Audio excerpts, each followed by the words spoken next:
Welcome everybody to another Brighter English Writing Academic video. In this video, we're going to speak about comparison-contrast essays. We will deal with the description of differences or similarities in these essays. We will look at the components that we use in these essays and the structure used. We will discuss the tips how to write such essays, and we will look at lots and lots of examples. In this video, we're going to go through a great deal of information. The video is going to be intensive and fast-paced, and we recommend that you pause and take notes once in a while. You can use the time-stamped outline in the description of the video in order to navigate around, and make sure after you finish the video, you come back, you review, and reinforce what you've learned.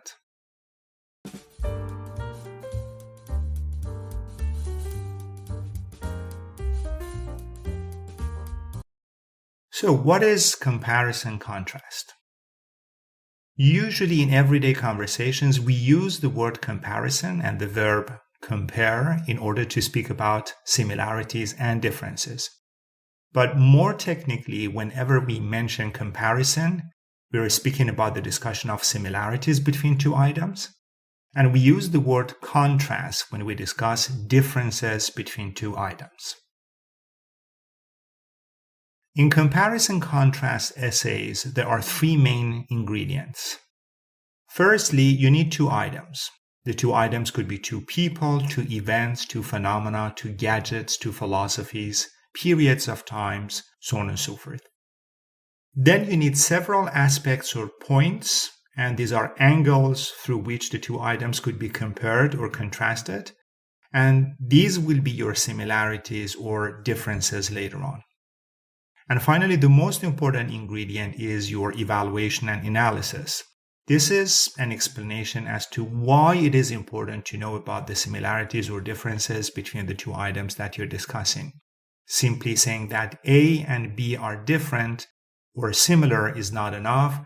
It's important to know how we can use this knowledge of differences and similarities in real-life situations. The first ingredient in such essays is the two items that you have. Let's call them A and B. A and B must be specific to a situation, and a situation or a context of situation more technically is a group of participants at a certain place at a certain time. Secondly, the two items must have something in common. It is not simply possible to compare two things which are really different. They have different natures. For example, it is impossible almost to compare a fruit and a planet. And finally, the two items must have some academic and practical value. Simply comparing two things, two people, two items because you can is not a good reason for having comparison or contrast. The second ingredient is the aspect or point, or actually a list of aspects or points that you use in order to look at the two items when you're comparing or contrasting. These will be your similarities or differences later on.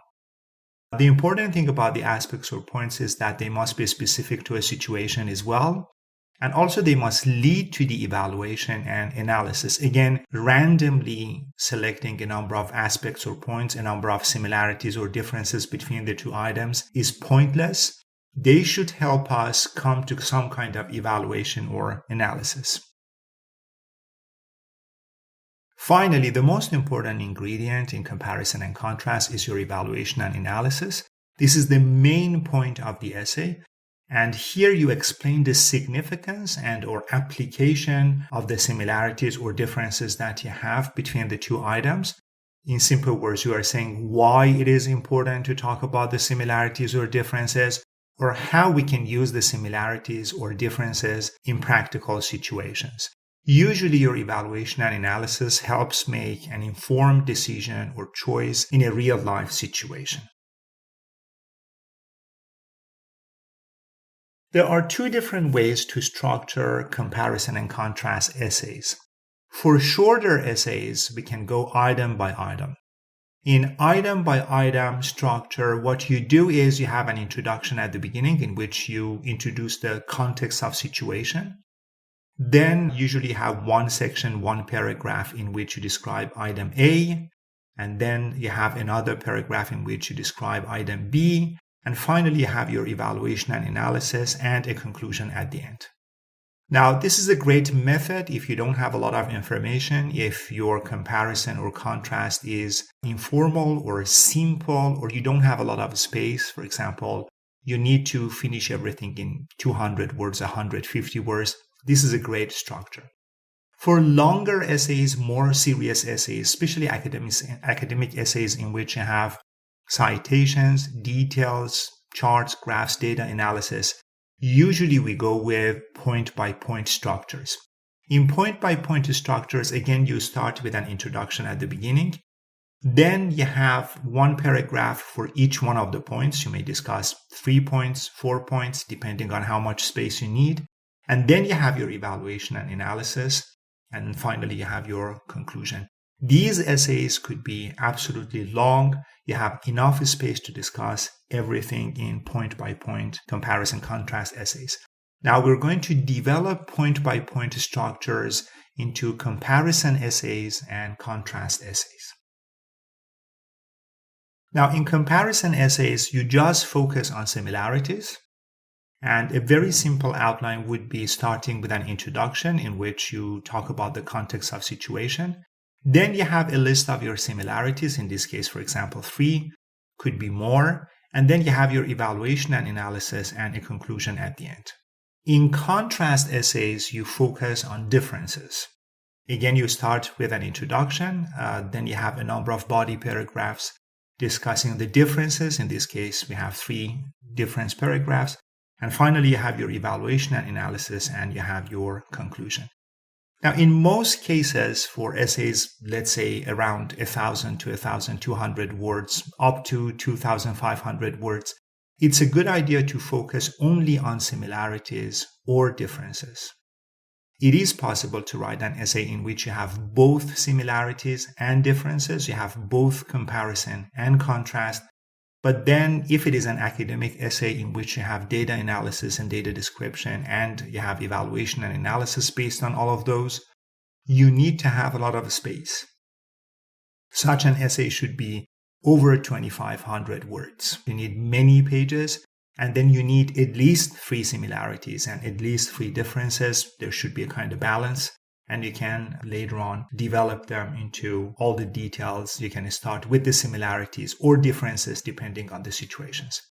However, there are many other ways to put the ingredients together. If you're doing an assignment, make sure you read the instructions to the assignment or listen to the directions given by your instructor or professor. The next step is to find a topic. And usually we go through the brainstorming process. There are a number of steps. You always start with the general area of interest. This is something that you have studied or you're studying. This is something that you've done or you've been doing, you've been researching for quite some time. But it is general. It is something like health or environment or technology, so on and so forth. Then in this area of interest, you find 2 items that could be compared.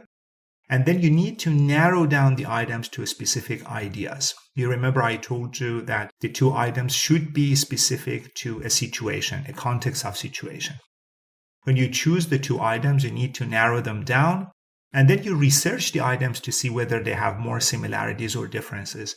Generally speaking, it is not a good idea to decide from the beginning to do comparison or to do contrast.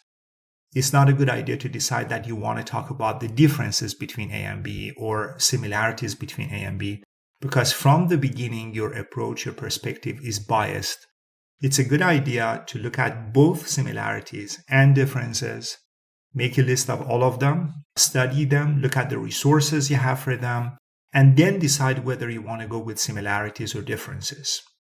You may make a list and see that you have more similarities than differences. And then you may decide that, okay, it seems that there are more similarities, so I want to study the similarities. Or even in the same case, you may say that, well, it seems that not many people have studied the differences, So why don't I study the differences? So always make a list of your similarities and differences, and then decide whether you want to go with the similarities or differences and choose the best 3 that you have. Make sure that you think about the evaluation and analysis part of the essay as well, and then you can start on your library research, find academic sources to back up your ideas, especially for your difference or similarity paragraphs later on. This is an example of the brainstorming process. We're starting with the area of interest of immigration. And let's say that the 2 items that we have are Canada and the United States, 2 countries. We want to compare Canada and the United States. Well, obviously, these are 2 countries. There are so many different aspects to the countries. The topic is simply too general to speak about or to write about. Now, let's say that we narrow them down to 2 cities, Toronto and New York, which are usually compared. Many people think that they are very similar, even though there are many differences at the same time. Notice that I'm just using this example for convenience. They are not really academically specific. We could be more specific than this, but we want to just go with this example. But anyway, Toronto and New York are more specific than Canada and the United States. Then you need to put it into a context. You study the background a little bit. Notice that the background that I have here for you is not what I'll have in my introduction later on. This is a way of collecting some information to get started on the brainstorming. And then I get started on my aspects or points. Notice that I don't say differences or similarities. As I said, it's not a good idea to be biased from the beginning. So what you do actually is you ask yourself, okay, my 2 items are Toronto and New York now. The specific items that I have, my A and B, are Toronto and New York. What can I say about both cities?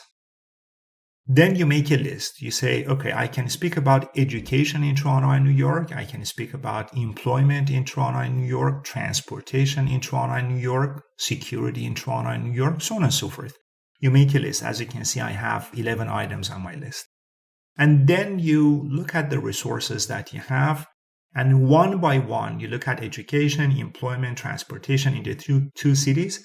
And then what you notice is that you see, for example, by studying education and by looking at the sources about education in Toronto and New York, you notice that education is very similar in the 2 cities. So you say, okay, education is a similarity. Then you look at employment and you see, wow, they are really different in the 2 cities. So this is a difference, all right? And then transportation, you look at it and you say, well, transportation is a difference as well. And this is how you divide your list into differences and similarities. And finally, you need to decide whether you want to go with differences or similarities, and you choose the best 3 similarities or differences you have. Also, you need to have some ideas for evaluation. If you write such an essay, let's say differences between Toronto and New York, and you have, let's say, 3 differences. You have transportation and security and housing. What would you say at the end if people ask you, thank you for the information, but so what? Why should we know the differences between Toronto and New York? So you need to generate some ideas what you want to achieve in your evaluation and analysis. I have some ideas here for you, but I will discuss evaluation and analysis later on. The next thing you should do is you need to outline the whole essay from the beginning to the end. Now, outlining is a very important aspect of academic writing, or actually any kind of writing. And it is simply a list of all the components, all the units, all the elements that you have in the right order from the beginning to the end. And this is a simple outline that I have here. Notice that it is not based on any topic. But for comparison and contrast, this is an outline that you could use. Notice that in this outline, we're using Roman numbers for the paragraphs that we have. For example, the first paragraph is the introduction. The second one is similarity or difference 1. The third one is similarity or difference 2, so on and so forth. Then we use capital letters to show the main components inside each paragraph. For example, inside the introduction, you have hook, you have background information, you have thesis statement. And it is possible to show even smaller elements inside those components. For example, if you look at the introduction, inside the background information, you have 3 facts, and they are signaled by Arabic numbers. So you make this sort of map of all the units, components, and elements from the beginning to the end. And you need to use it from the beginning to the end of your writing process. You will use your outline in order to collect your materials, collect your sources, brainstorm, and little by little you put all the information, citations, details, data, supporting ideas that you have inside your outline. You complete your outline, and then you use your outline in order to write your paragraphs. I have spoken more about the outlining process in another video. Make sure you refer to that one. Now, the first paragraph that you have in your essay is your introduction. There are three main components in your introduction. There is a hook at the beginning, which is one sentence. Hooks are genre specific. They should be short, to the point, and effective. And the kinds of hooks that you have in academic writing are never used in academic presentations or novel writing or report writing. In the video discussing the introduction, I have discussed different kinds of hooks that you can use in an introductory paragraph. Please refer to that video. So you write your hook, one sentence. The hook should be based on your main idea, the two items that you have. After that, you should choose 3 or 4 facts about the 2 specific items that you have and provide some background to your comparison or contrast. And at the end of your introduction, you have the most important sentence of the whole essay, your thesis statement. Generally speaking, in order to write a thesis statement for comparison or contrast, you go through 4 steps. The first one is you name the 2 items, item A and item B, even if you've named them before. Remember, you may have named them in your hook. You may have named them in your background information section. By the time you come to the thesis statement, you may feel that you don't need to name it, but remember, you need to name item A and B in your thesis statement. Then you use a comparison-contrast verb phrase. I'm going to show them to you. You need to say that there are several similarities or differences between A and B. And also at the end of this sentence, at the end of the thesis statement, you make a short list of those similarities or differences, and this part of the thesis statement is called a predictor. So let's look at some templates that you can use for comparison or contrast thesis statements. Now, for comparison, you could have A and B have several similarities. A is similar to B in several ways. A resembles B in several ways. There are several similarities between A and B. Notice that in all of them, you're naming A and B, whatever they are. I'm going to show you an example. Whatever they are, you're naming A and B. In all your comparison thesis statements, you have a comparison phrase. For example, in the first one, you have similarities. In the second one, you have is similar to. In the third one, you have resembles. And also in all of them, you're saying that there's more than one similarity or difference. Notice that we're using several similarities, several ways. And this is a very nice adjective to use because several simply means between 3 and 9. And in most student papers, you deal with 3 to 9 main ideas. When you're breaking the main idea, these are the parts that you have. Now you have something similar for contrast thesis statements, but this time, of course, the language is different. You're using the language of contrast. So you have A and B have several differences. A is different from B in several ways. A differs from B in several ways. There are several differences between A and B. Again, notice that in all of them, we are naming A and B. We are using a verb phrase or a phrase to show that we're talking about differences. For example, in the first one, you have differences. In the second one, you have is different from. In the third one, you have differs from. And also in all of them, you're showing that we have more than one difference. Now, what you don't have here in these templates is the predictor at the end. The predictor depends on what your similarities or differences are. And we'll look at them when we look at the thesis statement examples. These are some examples for thesis statements in comparison and contrast. And I'm using the same topic that we talked about, Toronto and New York. Some of the thesis statements express comparison and some may express a difference. So the first one is Toronto is similar to New York in several ways.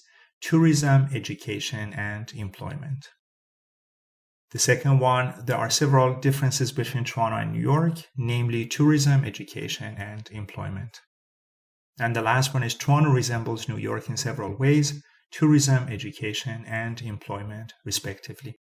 Now, notice that in all of them, you're naming the two items, Toronto and New York, in several places. In all of them, we're using a verb phrase showing similarity or difference. In the first one, you have is similar to. In the second one, you have there are differences. In the last one, you have resembles. In all of them, we're saying that there's more than one similarity or difference. You have several ways in the first one. You have several differences in the second one. Again, you have several ways in the last one. And notice that we're making a list of similarities or differences at the end in a variety of different ways. These are different ways to do that. In the first one, you have a colon, and then you have a list, tourism, education, and employment.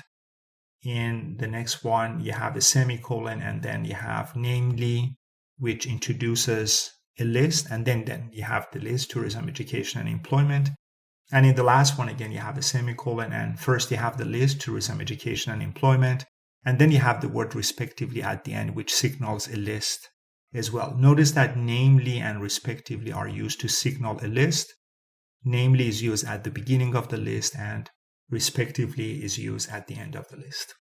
Now, one more thing which is important here, and it has consequences for your body paragraphs as well, is that whenever you're making a list in English, you order everything from the least important, the least significant, and you build up to the most important and most significant. So here at the end of your thesis statement, and then later on in your body paragraphs, the first difference or similarity that you name, in this case tourism, is a good similarity or difference. You're not supposed to have bad similarities or unimportant similarities or differences. But the first similarity or difference is a good similarity or difference. The second one is a better one. And the last similarity or difference is supposed to be the best similarity or difference that you have. Now, when you start writing or researching, you may not know which one is the best, which one is good, which one is better. But when your research is done, you know what order you need for all the similarities or differences. So make sure that you put them in the right order.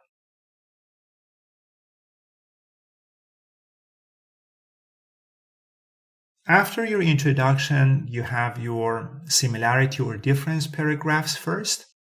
And at the beginning of each similarity or difference paragraph, you have a topic sentence, the first sentence of the body paragraph, in which you introduce the similarity or difference in that sentence. And this is how you write that similarity or difference topic sentence. You name your two items, items A and B again. You name the aspect or point that you want to discuss in that paragraph. It is the similarity or difference that you want to discuss. You use a comparison-contrast verb phrase exactly like your thesis statement. And also you use a listing signal. Listing signals are words or phrases like first, second, to begin with, finally. And they signal that there's a list, there's an order from the beginning to the end. These are some examples at the beginning of your body paragraphs. The first difference between Toronto and New York is tourism. Notice that we're naming Toronto and New York again. We're saying that this is a difference between Toronto and New York. We're naming what the difference is at the end of the sentence. You have tourism, and also we're using a listing signal first difference. Secondly, Toronto is very similar to New York in terms of employment. From the beginning of the sentence, secondly is a listing signal. You do have Toronto and New York, the two items here. You're using a verb phrase showing similarity, is similar to, and you're naming the similarity at the end, employment. And finally, education is another striking difference between Toronto and New York. You're naming the difference at the beginning, education is the difference.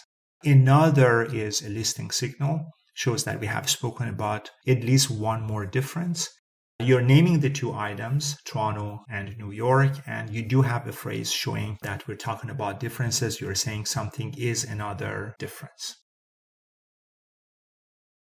Now, when you're developing your similarity and difference paragraphs, there are different ways to do it. Now, one simple way, we call it type 1, is that you break your similarity or difference between the two items very simply in two parts in your paragraph. Now, firstly, remember that you need to discuss only one aspect or point in each body paragraph. So never speak about two similarities or two differences in the same paragraph. Keep them separate. Then in type 1, what you do is you write your topic sentence as we discussed. And then after the topic sentence, you discuss the aspect or point, the similarity or difference, as it relates to item A, and then you discuss it as it relates to item B. So basically, you have two main parts. In one part, you're talking about the difference about item A, and then you're talking about the difference or similarity about item B. So if we apply it to the example that we have, let's say that again, we're talking about Toronto and New York. And let's say in this paragraph, I want to speak about employment. My topic sentence would be something like Toronto is significantly different from New York in terms of employment. And then inside the paragraph, I break all the information into two sections. First, after my topic sentence, I have a description of employment in Toronto. And then I have a description of employment in New York. Now, in many cases, when you're writing, when you look at the materials that you have, this is how you do it. It's very simple, no nonsense, to the point. Sometimes, however, it is possible to do other things. Now, in type 2, like type 1, also remember that you need to discuss only one aspect in your paragraph. Again, don't mix two differences, two similarities in the same paragraph. Now, you write your topic sentence, but this time it is possible to break the aspect or point into parts in your topic sentence. You can break your similarity into 2-3 parts. You can break your difference that you want to discuss here into 2-3 parts. And then inside your paragraph, you have information for each one of those parts. And inside each part, you discuss item A and item B. Now, same example. Let's say that I'm speaking about Toronto and New York. And in this body paragraph, I want to speak about employment. But now I can break employment into job hunting and unemployment. Now, I have just 2 parts. Depending on your materials, you may have 3, 4, 5. You could have up to 9. Then I write my topic sentence again. Toronto is significantly different from New York in terms of employment. Same topic sentence. But now in the paragraph structure, I have 2 main parts. At the beginning, I talk about job hunting, and then I talk about unemployment. And inside job hunting, first I discuss job hunting in Toronto, and then I discuss job hunting in New York. And then inside unemployment, first I speak about unemployment in Toronto, and then I speak about unemployment in New York. Now, one question is, should I use type 1 or type 2 when I'm working on my difference or similarity paragraphs? And the answer is you always look at the materials that you have. You're brainstorming, you're looking at different resources, you're looking at data, perhaps you're collecting and analyzing data. You have to look at the most important supporting details that you have and then see how you can organize them.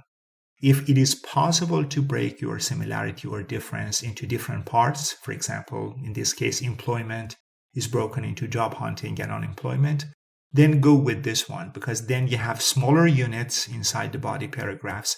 They are more understandable for your audience, and you have better organization for the discussion of the difference or similarity. But sometimes you look at the materials that you have and you see, well, there's no way I can break this aspect, this similarity or this difference into parts. Then, of course, you will go with type 1.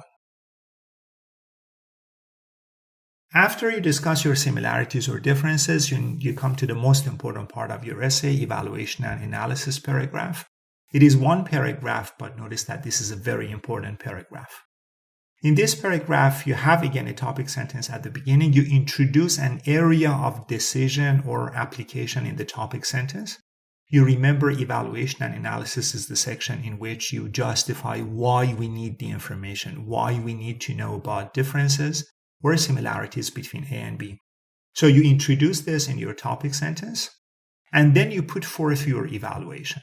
Now, there are many different ways to put forth an evaluation of differences and similarities. It really depends on your topic, on the scope of your research and essay. But remember, the worst kind of evaluation is saying that item A is better than item B, or item B is better than item A. And the reason is that this is very subjective. What do you mean by better? What I consider better may not be better in your perspective. So there are other ways of giving your evaluation and analysis. There are three main ways you can do it. Now, the simplest form is that you compare the two items and you say one is better or more effective, but then you say it is better in this specific situation or for a certain group of people. So actually what you do is you define a specific situation or you define a certain group of people, and then you say, well, item A is preferable in this situation. If this is the situation, we go with A. Or item B is preferable for this group of people, but not for other groups. This is a little bit more objective, more understandable. Another thing you could do is that you can show how the discussion helps make a decision or choice. Remember that even in real life situations, you use comparison and contrast. For example, when you go shopping and you want to buy one kind of item, let's say you want to buy pants.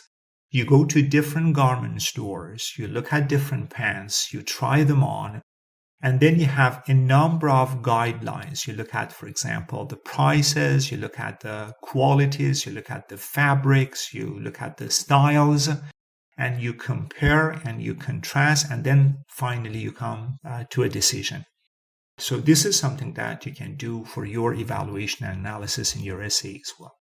Now, another interesting thing that you can do is that sometimes when you compare and contrast, you find weaknesses.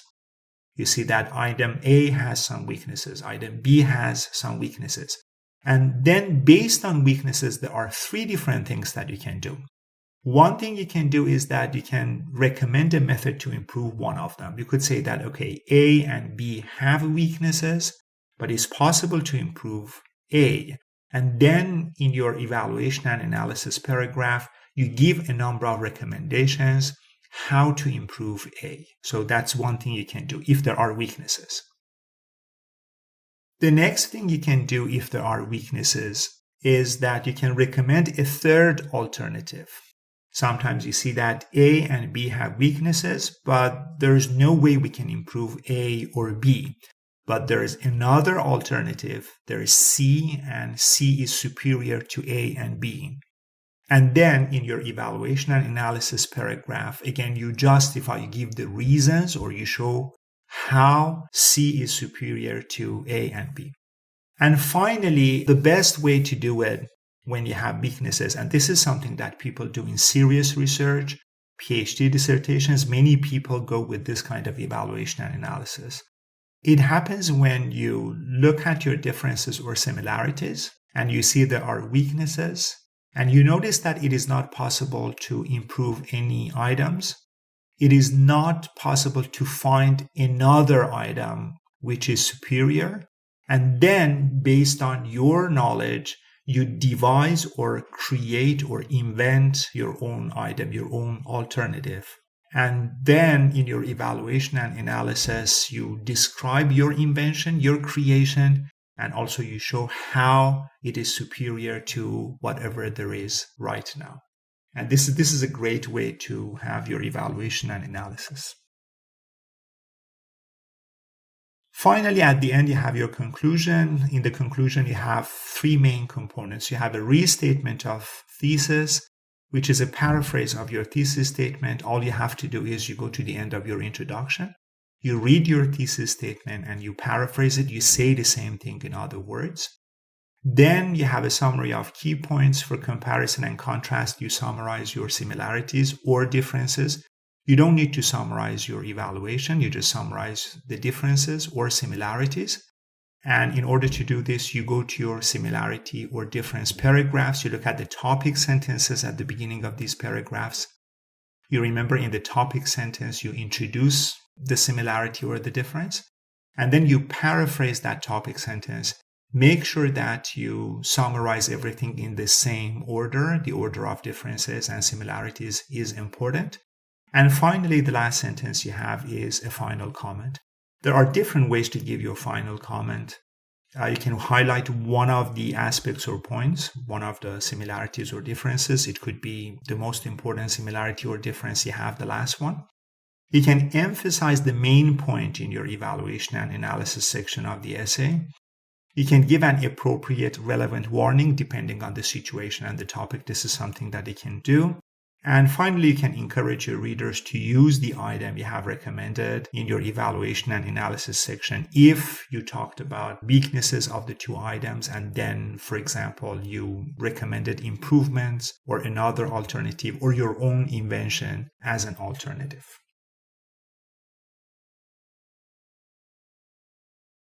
I hope you enjoyed this video. Comparison and contrast is a very nice essay to write. Make sure that you watch the video again if you need the information. And remember, you need to put all the ideas, all the information here into practice.